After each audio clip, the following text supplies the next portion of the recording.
Hey everyone, Secure the Gate here, and welcome back to even more Mother 3. Last episode, we arrived in New Pork City, explored around, lost Boney, and we found Letter. The silent man, why is he in this position? These doors are all locked, it seems. Boney is somewhere up here. I chased after a strange smelling bug and somehow ended up here. Boney joined your party! Oh my god, we lost Boney so long ago. We got him back.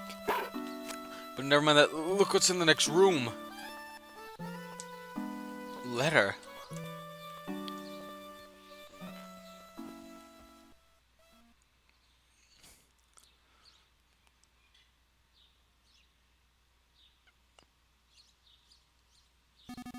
Yes, it's me, Letter, the bell ringer. It must be a real shock to hear me speaking for once. It wasn't that I couldn't talk all this time, I simply chose not to. As I rang that crossroad bell, deep inside my heart I had decided I would speak to no one.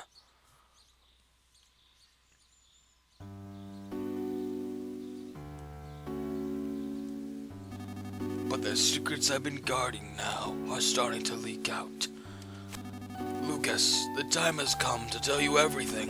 What I'm about to tell you, you might not want to know. Even so, you absolutely must hear it.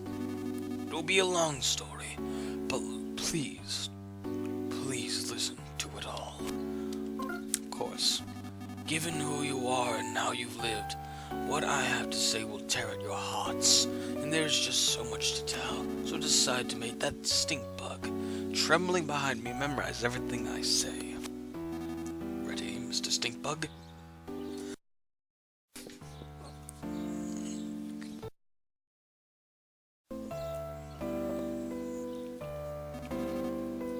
Long ago, there existed a world. A world different from what the people on these islands think of.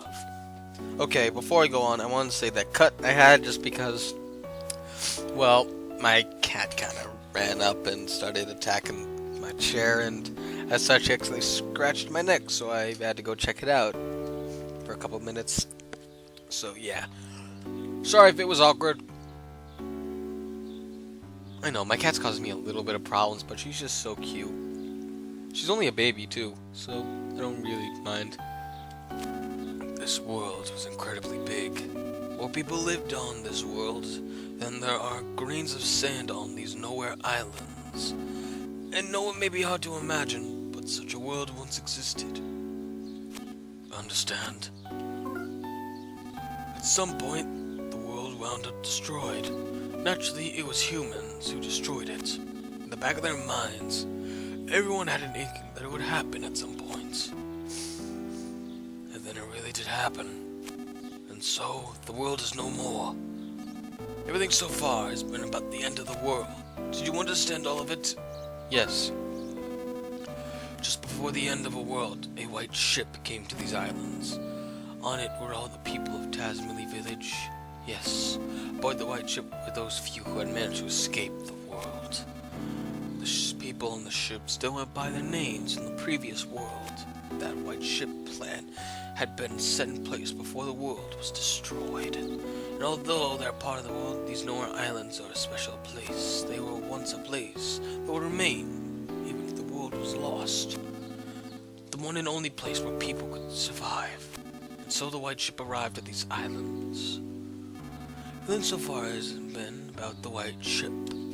Did you understand all of it? Yes. Have you committed everything so far to memory, Mr. Stinkbug?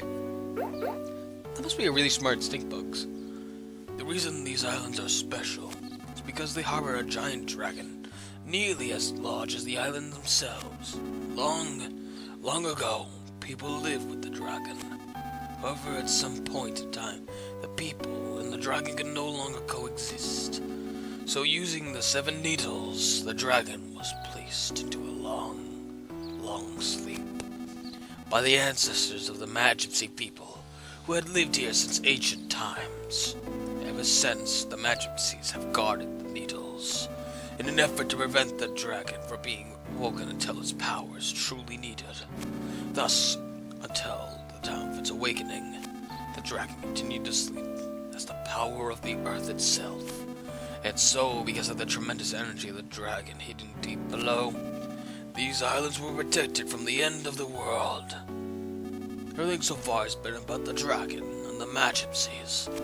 Did you understand all of it? Yes. Those who came here aboard the white ship feared the end of the world more than anything else. They felt the world's destruction was a direct result of the way they had lived. The people of the white ship discussed things at great length. They shared their wisdom and spoke with grave seriousness. Then they arrived at their conclusion. They decided to completely erase everyone's memories of the previous world and start their lives over with new rules and new roles. Yes, in short, everyone would play out the ideal story that they had come up with. That is what happened. The people would restart their lives as a simple, peaceful village. The kind of place they wished they had grown up in. They would erase their memory of everything, the world, their belongings, their rules. And then they would begin their new lives. Everyone's old memories would be reset and replaced with a newly created story. And thus the village of Tasmily came to be. However, it was necessary to record the fact that the memory replacement had taken place. The hummingbird egg was the device used to store the memories of the white ship people. Wes and his son Duster, both playing the role of thieves, were set to take action should a dangerous situation occur. Remember when they went to Oso Castle? They went there to retrieve the secret of the people of the white ship. There's one thing. Me. It was such that one person retained memory of the previous world, in sorts, to keep watch over things. I was the only one in the village of Tasmania who wasn't given a role in the new story. The sound of my bell served as a suggestion to keep everyone's fabricated memories from reverting. My name, Letter, comes from the word leader. No, that doesn't mean I was anyone special. It's just that I was particularly taller than all the others. So upon discussion, I was selected because it would be easier for me to stand out. Being so tall, people would want to come see me, you know? So I was given the role of revealing these secrets when the time truly came, called for it. Everything so far has been about those who lost everything. Although Tasmily Village exists in reality, it was only created as part of a story. I know this may be difficult to believe, but do you understand everything so far? Yes. Let me also talk about Oso Castle. Apparently long ago, a kingdom existed on this island, centered around the king of Oso. However, when we arrived on the white ship, the people of this kingdom were gone. It seems they have left the islands, fearing the dragon's eventual awakening someday. Before boarding the white ship, Princess Kumantora was an infant who had lost her mother and father. Upon coming to these islands, she was given to the Magicies to raise, given the role of Princess of Oso Castle. Wes and Duster being her retainers was another part of the fabricated story. Oso Castle is one of the few and precious relics of the island's past. You know, just a bit of a side note. I wonder how Kumatora and Duster are actually feeling about this. We crafted our story in haste, so the people inside it have very little past or history. Have you noticed that no one in Tasmania could talk about things from 100 or 1,000 years ago? In truth, we had wanted to create an entire phenomenon of myths and legends, but our story was made in such a hurry that we weren't able to. It's a real shame. I'm sure that much of what I'm saying you'd rather not hear, but it's the truth. Have you listened to everything so far? Yes. You committed everything to memory, Mr. Stinkbug. Truthfully, we had no idea how Tasmania Village would turn out, but things actually went rather well. People who arrived on the white ship had fully taken to their new identities. They believed they had always lived together peacefully. It was when a person by the name of Porky stumbled upon these islands islands that everything started to go amok. He used a time-distorting machine to travel through time and space at will. However, he was apparently shut out from all other times and spaces, tumbled into this era on these islands. Even worse, he used his time distorter to bring many people from other eras here. The pig masks, as well as everyone in New Pork City, were all brought here and brainwashed by Porky. This Porky fellow seems to view these islands as his own personal toy box, in which he can do anything he wants. He would take animals apart and recombine them to make creepy new chimeras. As a childlike dictator, he began to do whatever he pleased. I keep stumbling over my own words because I have not spoken for so long, including building Thundertown and forming his own army. Porky eventually learned the White Ship's secret because of a traitor among the Majesties. Do you understand the intruder known as Porky? The traitor was Locria, the 7th Majesty, and the only one you haven't met yet. After Locria joined forces with Porky, Porky learned about the White Ship people and the secrets of the sleeping dragon. Porky decided to pull the needles to wake the dragon so he can use the power for himself. The dragon's power is the very power of the earth itself, you see. It's said that whoever pulls the sealing needles will become the dragon's master.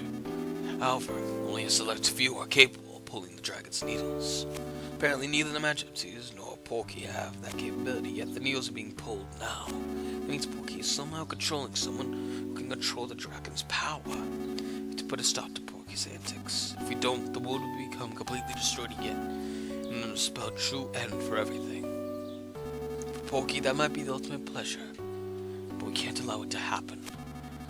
Well, we, the last handful of people there are, absolutely can't allow it to happen. Lucas, it seems you are a chosen one, with the ability to pull the dragon's needles, sealing it away. You must pull the dark dragon's needle with your own hands. Pass your heart to the dragon. Let this be my one and only order to you as your leader. Do you understand anything about the dragon's awakening? I hear that 6 of the dragon's needles have already been pulled. Deep in the earth, the dragon is likely beginning to stir from its sleep now. Supposedly the last needle is somewhere here in New Pork City. Porky has been gathering everything that lives on these islands into New Pork City to prepare for the final needle's pulling. It's possible he's planning to hold one final twisted party. But now is our chance to change everything. This looming crisis, new golden opportunity. All things may come to an end, or new bountiful things may begin. Wouldn't you like that to happen? Lucas, you were once a weak, fragile boy, but now you've been given a tremendous role to fulfill. Now that you know everything, including everything I'm sure you'd rather not know, the time has come for you to save the future of all life as we know it. God won't make you bear any more than you can carry. I'm sure you've heard that phrase before. Know that you aren't fighting alone. Everyone, and I do mean everyone, will lend you their support. It was a long story, but that is the end of everything I have to tell you. Did you understand it all? Only the Majesties really know the needle's location, so I don't know where to find them. But from the way Porky and the others have been acting, I'd say that I'm very close to reaching the 7th needle. Please, Lucas, be the one who pulls the final needle. Porky gives his orders on the 100th floor of the Empire Pork Building. Start by jumping into the fray and storming the building. After that, you can start looking for clues. It's been such a long time since I spoke to anyone, and now I'm exhausted. The stink bug should remember everything I've just said. Take him with you. That way, if you happen to forget anything I've said here, you can ask him to repeat it. Will you go with him, Mr. Stinkbug?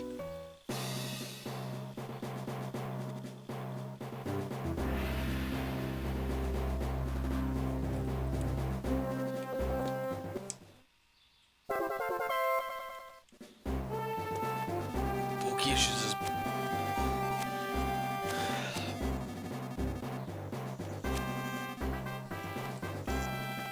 And now Letter is...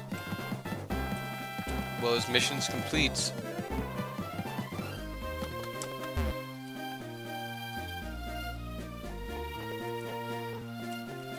And believe it or not, I think it actually ended off here. We got letter story in, and that's all we really needed. I hope you all enjoyed. See you all next time, and sorry if the video sounds a little weird at points. You see, my audio equipment is kind of falling apart. So, I'll see you all next time for more Mother 3. See you next time.